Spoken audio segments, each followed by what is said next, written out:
Well, I mentor a lot of students, and one thing that I hear from every student when we begin our journey is about this monster, time management. But there is something that is even more problematic than time management. As per my experience, students can somehow manage to make a time schedule, maybe with the help of their parents or teachers, or maybe mentors like us. But something that is far more important than just making a schedule is to actually follow it. Yes, it is one of the biggest struggles that students face, making a schedule and actually following it. Now, I'm sure many of you have made countless schedules, but sticking to them, well, that's where it gets tricky. You start with the best of intentions, but after a few days, things fall apart. Sound familiar? It doesn't end here. It's just the beginning. When students fail to follow a schedule, it often leads to self-doubt. You may start wondering, why can't I keep up? Am I not good enough? And this being of overwhelmed grows stronger. And the end result? Stress, anxiety, and a lack of confidence. What happens next? You avoid the schedule altogether, procrastinate, and end up feeling more stressed because those tasks keep piling up. And that's not all. When you can't follow a schedule, you feel like you're losing control. It affects your grades, your ability to focus, and most importantly, it damages your self-worth. You think, what's wrong with me? But trust me, there's nothing wrong with you.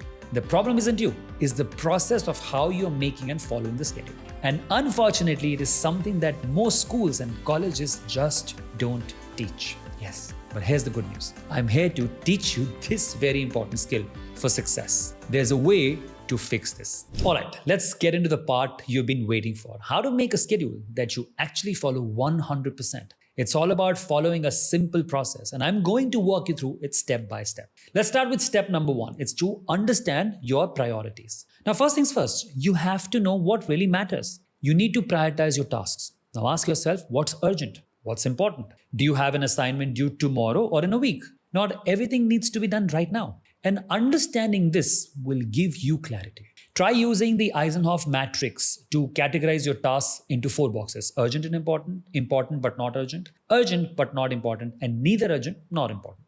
I used to think this time management matrix was too complicated, but then I started using it with myself and with my students with great effect. Now to use this, simply make 4 boxes and write all the tasks. Quadrant 1 are the activities that you have to do right away, like crisis, problems, or deadlines. Like an assignment is due tomorrow, it is important and urgent. Then quadrant 2 have tasks that help us achieve long-term goals, but do not have a pressing deadline. Example, studying for an exam in 2 weeks. Quadrant 3, tasks require attention right now, but do not help us achieve our goals. Now, these tasks look like interruptions from other people or favors. They're often time consuming. They're not necessarily bad, but they need to be balanced with activities from quadrants 1 and 2. They are maybe helping your friend or mom with some task. This could be as simple as attending a birthday party today. This is urgent, but not important. Quadrant 4 tasks are mostly distractions and could take up most of the day if not moderated. These activities do not have to be eliminated, but should be pushed until the other important tasks are completed. After a busy day, watching TV or going on social media can help you relax. Just make sure that they are not taking most of your day, and do these quadrant 4 activities later in the day. Okay.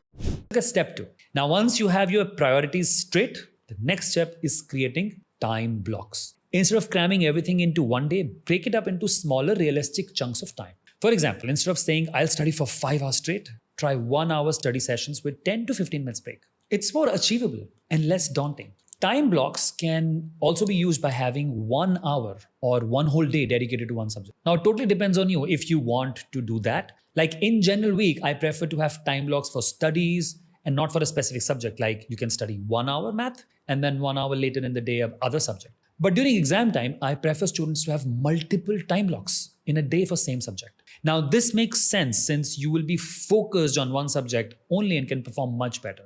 So use time blocks in your schedule. Step 3. Now, after this, there is another very important thing you need to do. You know what that is? Add flexibility for unexpected events. Life doesn't always go as planned, right? So make sure to leave some buffer time for things that might pop up. If you schedule your day too tightly, even a smallest hiccup will throw you off, making you feel like you failed. And it happens to all of us all the time. Remember, flexibility is key, and I also keep some buffer slots throughout the week. According to Harvard Business Review study, adding buffer time can improve productivity by 25% because it reduces stress and gives you time to handle unforeseen challenges without rushing.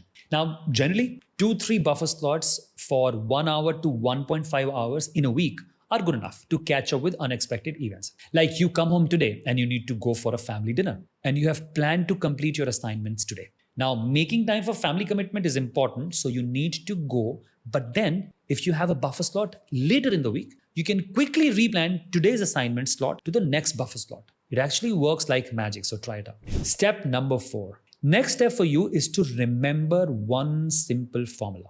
Consistency is the secret sauce. Yes. It's not about being perfect every day. It's about showing up. I've seen so many students getting thrown off at schedule just because they have missed one slot in a day. Now, it is okay if you missed one slot. Just go to the next planned slot and start from there. For consistency, something I do and I would like to tell you is habit stacking.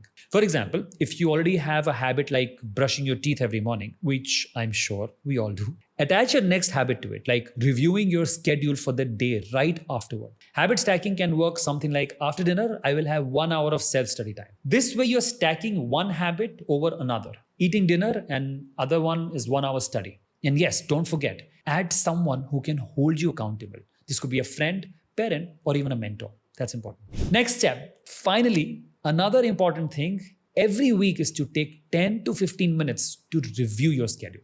What worked? What didn't? Adjust your plan based on what you learned. Now, this will help you stay on track without feeling overwhelmed. I do this every Sunday. So every Sunday morning, I will take about 10 minutes, review my week and see what I have accomplished and what's remaining. This helps me a lot to evolve my schedule. One thing, remember, very, very important, your schedule should evolve with you. This means you will have to make changes to your schedule every week.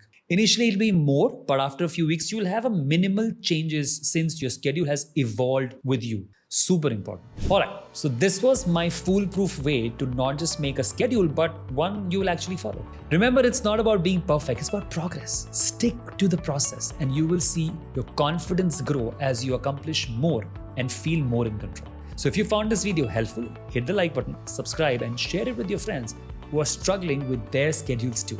Let's all go together. See you.